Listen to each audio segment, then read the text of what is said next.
Hello YouTube, it's been a minute. Tony here, nice to see you again. There's Baloo. Just want to update you guys, been sleeping out of it. Weather's been pretty nice, the night's chilly and so it's not freezing but it's not blazing hot yet. However, it is officially spring now, I think as of yesterday. So being in Texas, that means that the heat is coming and it's probably going to come really fast.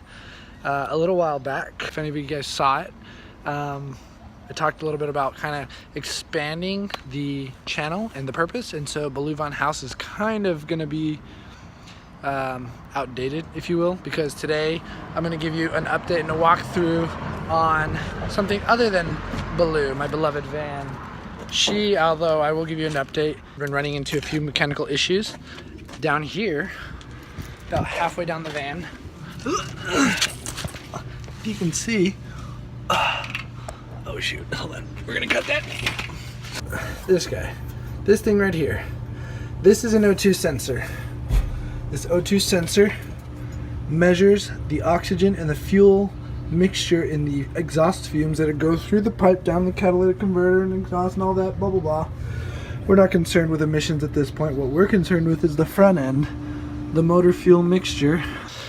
I think the van's fuel mixture is off because that issue that I thought I fixed before with my man Eddie, shout out, it's kind of come back intermittently, a little bit less often, but still the van will just kind of die out.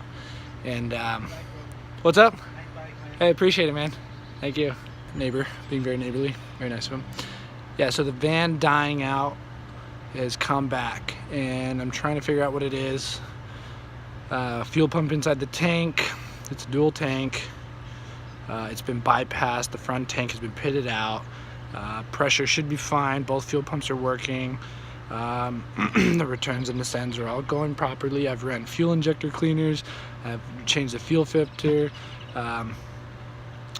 fuel pressure regulator, map sensor, all sorts of stuff. I'm going to do the O2 sensors, maybe the mixture's off. Hopefully that'll fix it. If it doesn't fix it, I'm going to have to call Eddie again, trying to avoid spending some money with him. Not that I don't want to support him, he's a local guy, but just don't want to spend the money. So I bought an O2 sensor today for 40 bucks at Advanced Auto Parts, shout out. I'm gonna hop under there and try to time lapse it. But anyways, what I want to do on the channel is formally introduce my second set of wheels, which unfortunately I just discovered is also undergoing some issues. But at least I discovered that the issue I'm dealing with is because you're riding a Sportster like you're supposed to ride a Sportster. So with that being said,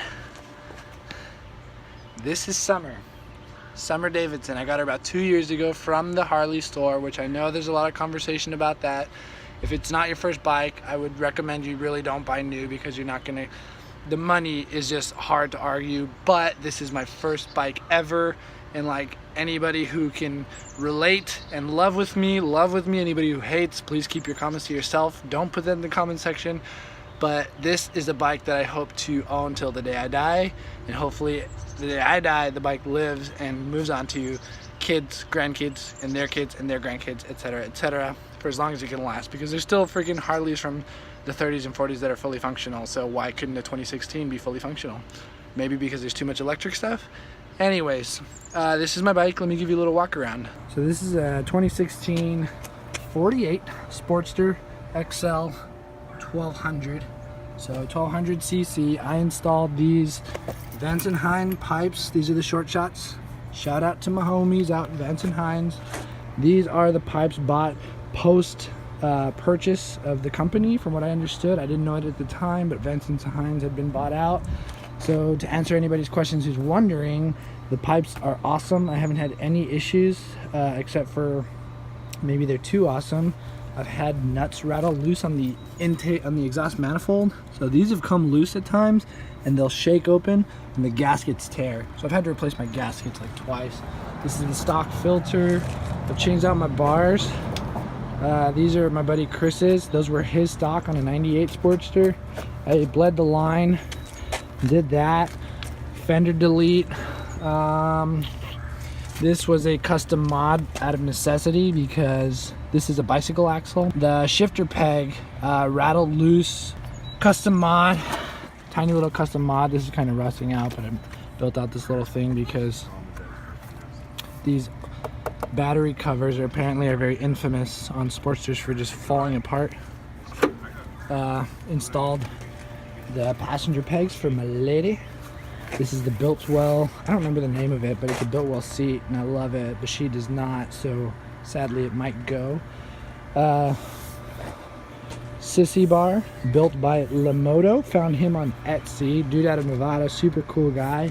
License plate relocate, might blur that out.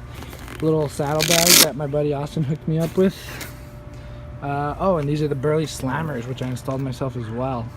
So overall, oh, and a tank lift with risers that I manufactured. I fabbed, basically cut out some things. But anyways, I think that's everything. Nothing else is new yet. Gonna change out some turn signals. At one point, going to change the airflow. Rear signals need to be replaced because they're both broken and just stock. We don't like stock quite as much. So anyways, down to what I think I need to replace. This is the primary case and I need to pull that, and I think I need to replace what is called the spring plate, also known as the grenade plate. So apparently Harley's design, regardless of a very common problem, has not changed yet on the Sportster. There's a spring plate for the clutch system that when you squeeze it, the stock spring plate has some rivets that rattle loose over time and they just fall into the clutch basket. Look at that, I got a little oil spill. I didn't even realize that until just now. Uh-oh.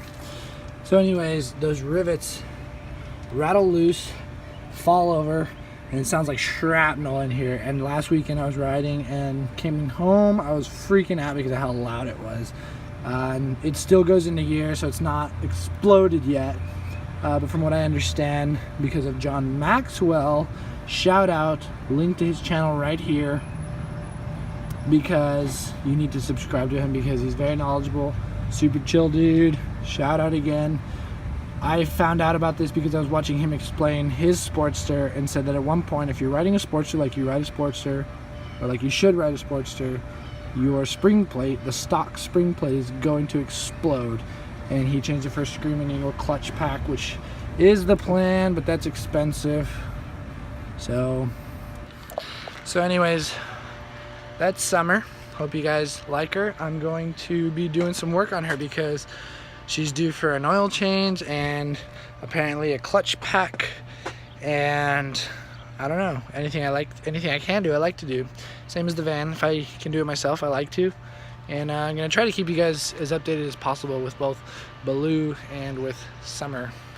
So anyways, welcome back, Tony, to the channel. I hope you subscribers are actually watching these videos. Yeah, so random shout out to all of you, and thanks for watching.